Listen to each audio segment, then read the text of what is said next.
Veilbreaker The Ascension Protocol, Part 13. Obsidian Ring? The Obsidian Ring was not a structure. It was a consequence.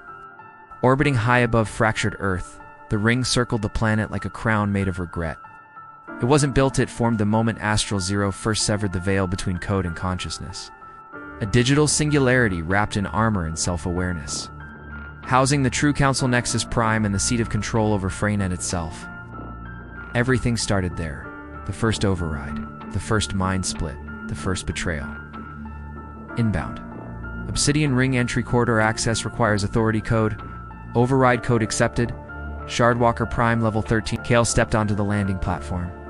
His presence triggered waves of temporal shifts, echoes of previous failed invasions played out around him. Warning, you are entering a reverse causality zone. Kale, she said carefully, we're inside the heart of the loop. One mistake and we don't just die, we get erased. As they made their way through the city, resistance came in waves, false versions of Kale and leery emotionally weaponized constructs. Some pleaded, some mocked, some begged not to be forgotten. These weren't illusions.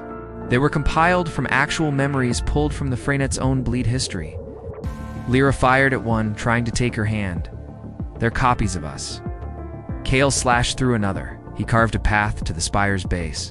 A figure stood at the entrance of the spire, the gold-eyed woman. She was Isra Voss, the woman from Astral Zero's final memory. The one he promised to bury. Isra Voss's designation, the final seed. Status, temporal, immortal, bound to origin code. Kel's voice was steady. You were supposed to be dead. Isra smiled. I was overwritten, not erased.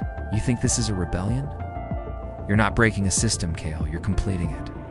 You were designed from the beginning to reach this moment. Alert.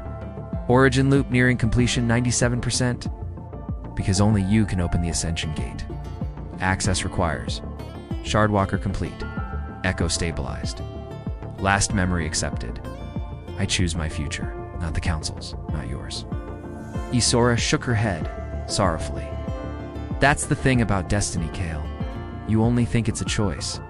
She snapped her fingers. Kale found himself falling not physically, but across versions of himself, across dimensions. He screamed not from pain, but from recognition. Each version showed a life. One where he was a council enforcer. One where he died at Trace Vault. One where he never picked up the grave edge. Lyra pulled him upright. You blanked for 5 seconds. What happened? I think I just saw what happens if I fail.